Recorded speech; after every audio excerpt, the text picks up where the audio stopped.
Uma coisa interessante que ela fala aqui, que está em torno de R$ 1.500, a professora Suzana Herculano, da UFRJ, que um aluno de mestrado ganha em torno de R$ 2.500 para fazer pesquisa aqui no Rio de Janeiro. É um dinheiro Dois que. mil e Sorry, quinhentos desculpa, é R$ 1.500 para fazer pesquisa. Que para Ah, o Rio bom. de Janeiro é um dinheiro que não dá para absolutamente nada, né? Exatamente. Então, Em São Paulo também não. Deixa eu fazer uma pergunta aqui, voltando um pouco para o ponto original da conversa, na Uhum. regulamentação. Você sabe que folha de pagamento no Brasil tem uma carga tributária super alta, né? Então, tem tanta discussão de você é CLT, você é PJ, porque muitas empresas não conseguem arcar com o custo de uma folha de pagamento com todos os benefícios exigidos por lei. A regulamentação, nesse cenário que a gente tem no Brasil, a regulamentação do cientista não encareceria o custo do cientista, tanto para a universidade quanto para as empresas privadas, e, por consequência, no médio e longo prazo não seria ruim para o cientista?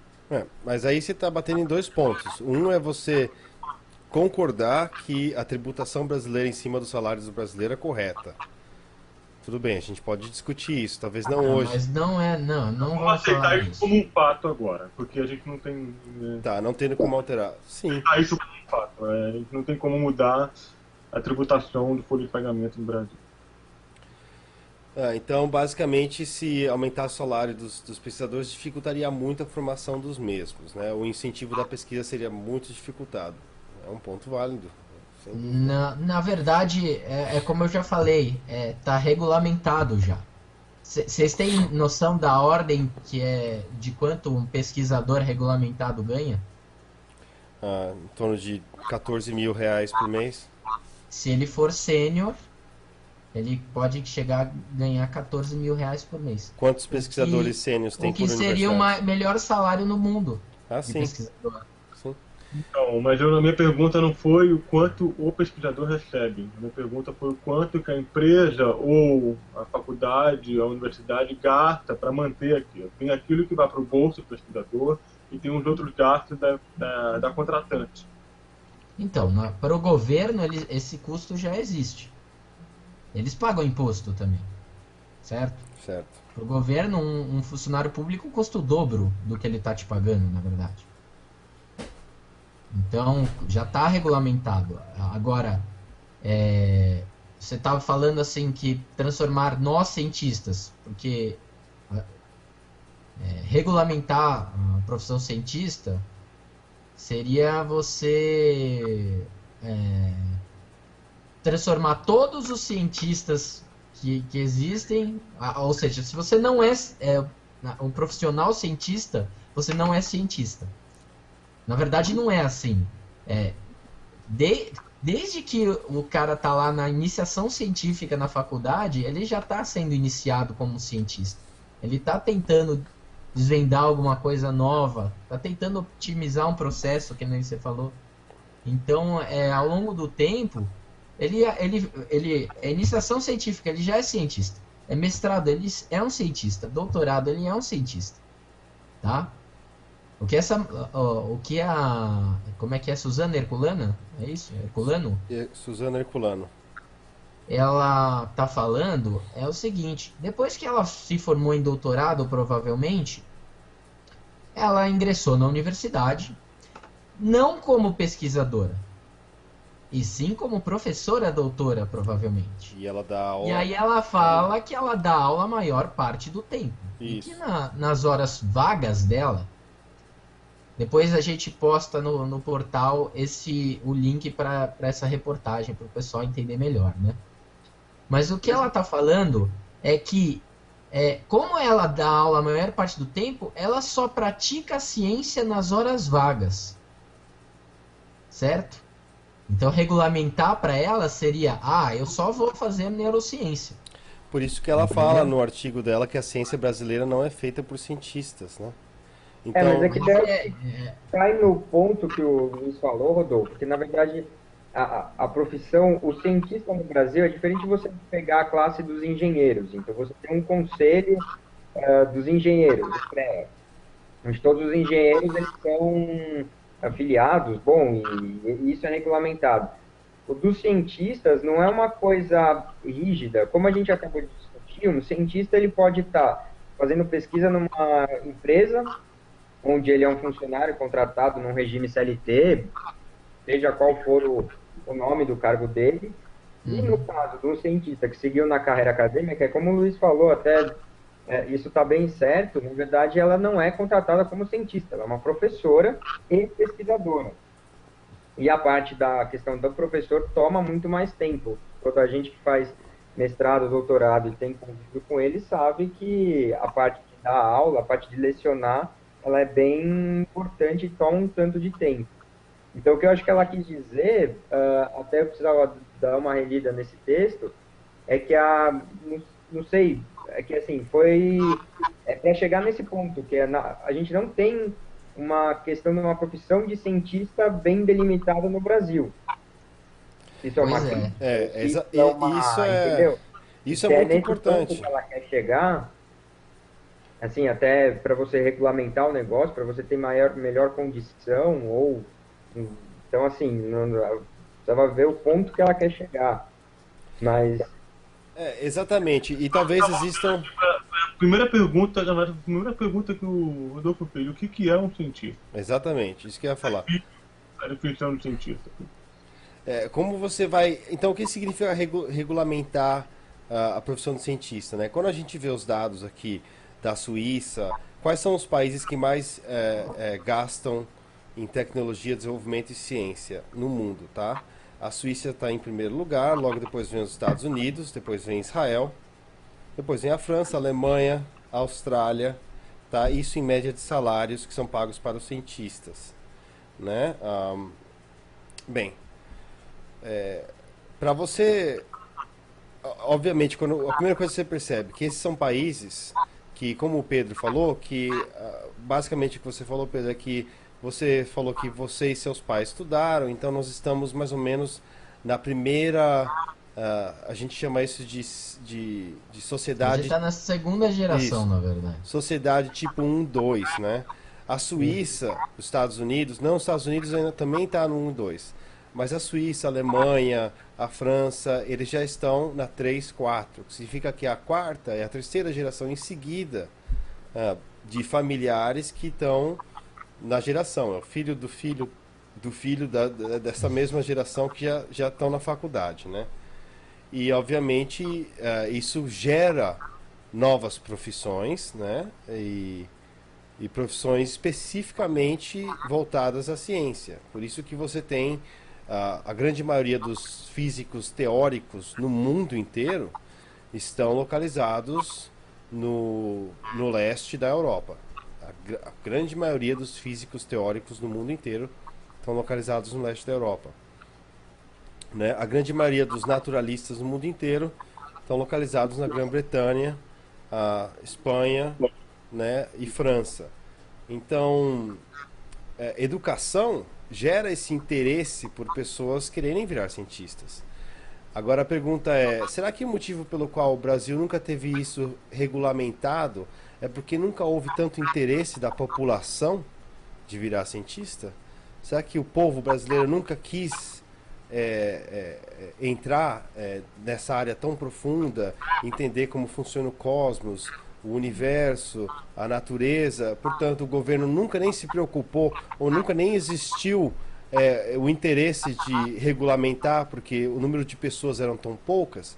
O que a professora fala aqui, a Suzana Herculano, é de que a grande maioria das pesquisas brasileiras não é feita por pesquisadores. Será que é porque existem poucos pesquisadores e os professores estão cobrindo o que está faltando, né? Ou será que é porque os pesquisadores não estão fazendo nada e realmente os professores estão fazendo? Ou, né? Esse é um É uma ataque opção. grave, hein? Esse é um ataque grave. Não seria tão apressado assim em achar que o povo não tem interesse. Eu acho Não. que poderia chegar nessa conclusão se a gente já tivesse uma educação de qualidade, já tivesse um professor bem pago desde o ensino básico, fundamental, se tudo isso já tivesse sido feito consistentemente nos últimos 20 anos, e ainda assim a gente não tivesse tido um boom de pessoas interessadas em ciência, tecnologia, feiras tecnológicas nas escolinhas, etc., Se ainda assim não tivesse, aí sim a gente poderia ir para Com certeza. Com certeza. não tem nenhum dever de casa feito, então eu não teria muito a prestar, entendeu? Não, O brasileiro não gosta de ciência, o brasileiro não gosta de pesquisa, o brasileiro não se interessa por natureza. Eu acho que não é verdade, a gente está cercado de uma natureza mais única do mundo e as culturas locais são muito ligadas, muito próximas a isso. Então eu acho que eu acho que eu gosto de acreditar que o brasileiro, em geral, tem interesse por ciência, sim. Eu acho que é uma coisa minha. Mas para eu chegar na conclusão de que não tem interesse do povo brasileiro como um todo nisso, a gente primeiro tem que fazer um monte de passo a passo aí, que é valorizar o professor, ter uma escola legal, a pessoa não morrer de fome. Não adianta você se interessar por física nuclear se não tem arroz com feijão no seu prato, entendeu? Então, é verdade.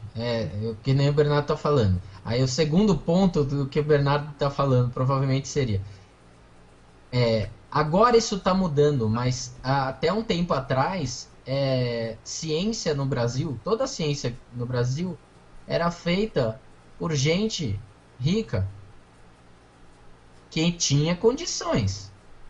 Isso está mudando agora. Tem aí programas, né, para estimular. Talvez não seja essa geração que está sendo estimulada agora que vá fazer ciência.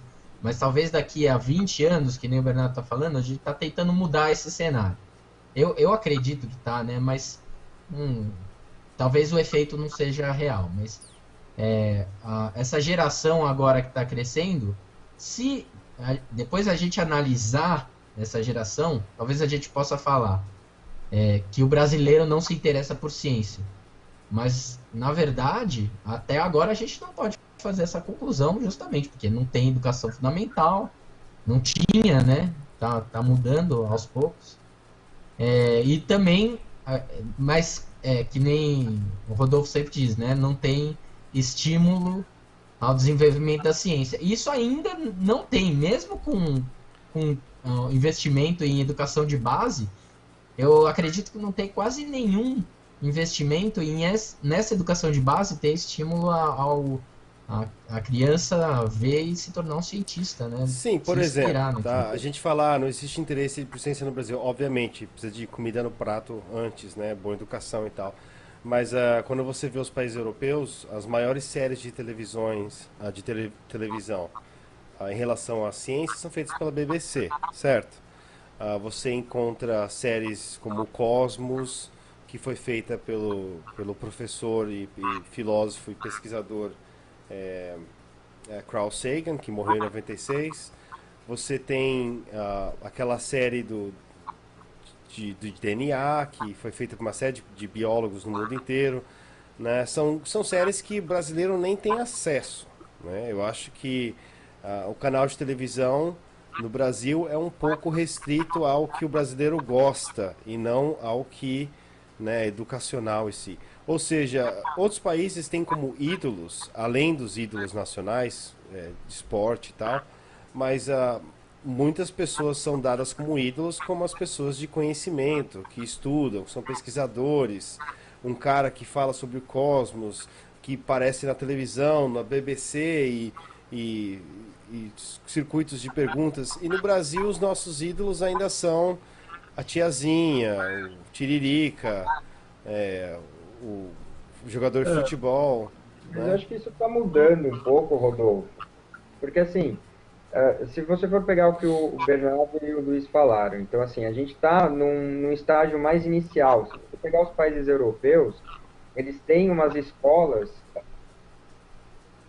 elas são seculares. Então, a Universidade de Coimbra, em Portugal, tem 500 anos, sei lá, a idade do Brasil. Então, se você for pegar a geração dos nossos pais, onde a coisa era muito mais prática, onde eles iam estudar uma administração, direito, medicina, coisas que eram aplicadas, você nem tinha muito esse acesso a ciências naturais, ou que hoje já mudou um pouco, mas hoje você vê mesmo assim, na questão cultural, até no Domingão do Faustão, você tem caras, eu conheço o João Paulo Krajewski, lá o Christian Dimitri, são cinegrafistas, biólogos que estão que fazem documentários e apresentam no Domingão do Faustão, lá, o Domingão Aventura. Então, Verdade. apesar disso estar bem, com uma linguagem bem adaptada a um programa popular no domingo, você já tem gente fazendo coisa, pelo menos assim, na área de meio ambiente, boa dentro do Brasil. Isso está sendo bem aceito, isso tem um ibope grande dentro do programa. E Então, não eu vamos acho que comparar com a BBC, que é um canal público que não tem compromissos comerciais, diferente dos nossos canais que são empresas privadas com sim. objetivo de lucro e tudo mais. Então, se eu fosse uma empresa de televisão privada, eu ia pegar o maior lucro possível que eu pudesse ter, entendeu? Agora, nossas concessões de rádio são concessões de TV, também são concessões públicas. Aí entra o papel do governo do que uso você faz para concessões de rádio e TV pública, né? Para quem você vai dar essas concessões? Não, mas o legal, eu acho que um programa, assim, por exemplo, de meio ambiente, que é mostrado num domingão, ele tem uma audiência grande. Então, assim, eu acho que, mesmo como repórter, você tem o interesse da população com ciência. Isso que eu acho que é o interessante da gente levar em conta.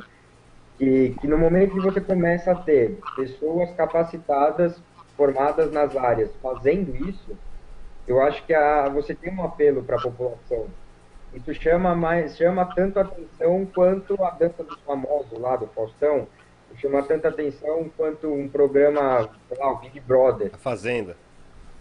Então assim, é legal de você ver que às vezes alguns programas, mesmo dentro de uma rede Globo, que ela é extremamente às vezes tendenciosa e preza pelo lucro ou pelo entretenimento em massa, alguns programas eles acabam tendo sucesso. Então, eu acho que o brasileiro tem esse interesse.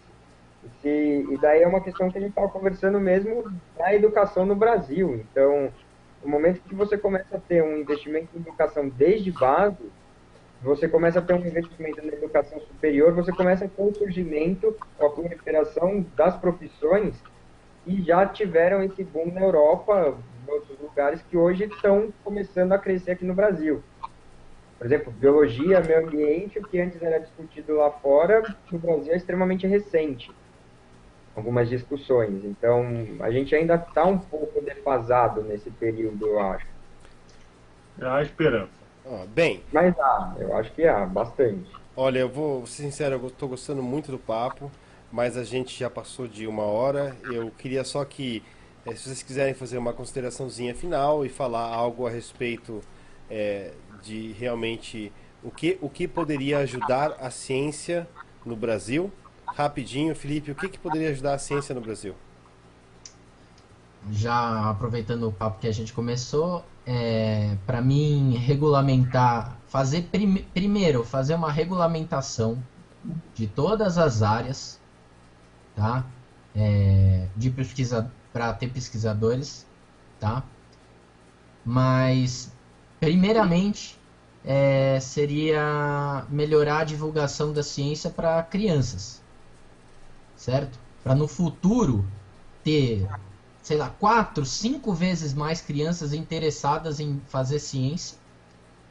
E por fim, dar um destino para essas pessoas que querem fazer ciência. Porque, por enquanto, tudo fica muito baseado em eu fiz mestrado, doutorado, e a maioria das pessoas pensa, vou prestar concurso público depois. Por quê? Porque é o único caminho, né? Tem poucas empresas que estão contratando que não fazem isso, tá? E se vai ser governamental ou vai ser empresa, tem que abrir vagas para essas pessoas. Essas pessoas têm que ter a confiança de que quando entrar para fazer um curso, mesmo que seja uma engenharia, e ele queira fazer um desenvolvimento, ele tem que ter a confiança que se ele for fazer um estudo de 8 anos nesse assunto, ele vai chegar no final e vai ter emprego para ele garantido, ou quase garantido, dependendo de quanto ele se esforçou naquilo, entendeu? E você, Pedro, o que você acha que poderia ser feito para ajudar a ciência no Brasil? Olha, por também ter feito mestrado, eu acho que eu tenho uma visão mais parecida com o Luiz. Eu acho que para melhorar a ciência no Brasil, Primeiro é você melhorar a educação, tanto a de base quanto a educação de nível superior. Então, você ter um maior recurso para as universidades públicas para fomentar essa pesquisa, para fomentar para conseguir bancar as pessoas que querem fazer pesquisa no Brasil. E como o Luiz falou, isso é bem interessante. Você, até conforme você for investindo nisso, e mesmo o mercado perceber o quão importante essas pessoas bem capacitadas, qual é o uso delas numa empresa, você conseguir inserir essas pessoas que fazem ciência no Brasil no mercado de trabalho, isso eu acho que é o objetivo final que a gente teria. Então, é como você, depois de ter feito ciência, vai conseguir aplicar isso, vai conseguir reverter isso na sua vida profissional. Então, eu acho que é uma mudança um pouco até de pensamento, de paradigma. Então, que o pesquisador ele não vai ficar necessariamente enfurnado numa sala. Ele pode aplicar todo o conhecimento dele no mercado de trabalho. No momento que a gente começar a mudar um pouco essa nossa visão, às vezes a ciência começa a ficar mais difundida no Brasil, né? A ciência começa a se expandir, a se popularizar bom, eu acho que é mais por esse caminho mesmo. E você, Bernardo? Bom, antes de mais nada, eu tenho um desejo sincero e absoluto de que o cientista seja muito mais valorizado, de que a ciência seja uma coisa rica, excitante, animadora. O único alerta que eu acho que eu faço um pouco é essa coisa, a história de regulamentação. Muitas leis aparecem com ótimas intenções, mas têm efeito de catastrófico. Então eu seria muito cuidadoso, porque às vezes regulamenta, todo mundo fica feliz, mas a gente não prevê todas as consequências e acaba engessando a profissão de uma maneira que não era que a gente queria. Muitas vezes a gente citou aqui o papel do cientista como um cara experimentalista, um cara que não está fazendo algo novo, e leis em geral são mais reacionárias do que proativas. Não tem como prever o que vai ser da ciência daqui a 5, 10 anos. Então tem que tomar muito cuidado também para uma regulamentação não ser um gesto para a ciência, porque a gente não sabe o que a ciência vai ser daqui a 10 anos. Eu tenho vários exemplos de regulamentação que surgiram com ótimas intenções que foram um desastre. Não vou falar aqui, senão a gente vai estourar o tempo. Mas eu tomaria muito cuidado com isso, faria um alerta desse lado daí. Com todo o meu desejo sincero de ter ciência estimulada na infância, nas escolas, um professor que inspire, seja muito bem pago, que faça pela paixão e que não precise matar um leão por dia. Eu gostaria de agradecer a participação dos três e lembrar que o Portal Ciência é um portal que estimula a educação científica no Brasil e nós estamos nesse momento fazendo um concurso que é o concurso Despertar para a Ciência, que é para escolas de ensino médio e fundamental, né? Principalmente ensino médio, onde a gente pediu para as escolas escreverem redações a respeito do tema qual é o papel do pensamento científico em um país democrático, né? Então, essas redações estarão disponíveis no mês que vem no nosso site para serem votadas. Então, por favor, venham e votem. Vocês vão estar sabendo exatamente o que está acontecendo com os nossos estudantes de ensino médio em grandes escolas brasileiras. Eu agradeço novamente ao Bernardo, ao Pedro, ao Luiz Felipe. Esse é o Papo Inteligente ao Quadrado e nós vamos estar fazendo isso semanalmente.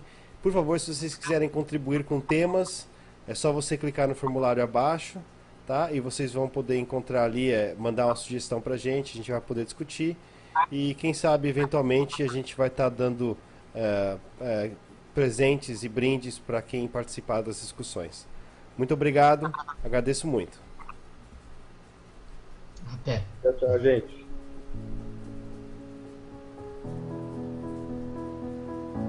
Parou, Rodolfo? Deu certo aí? Cara, ficou a voz do Felipe. Parou, Rodolfo?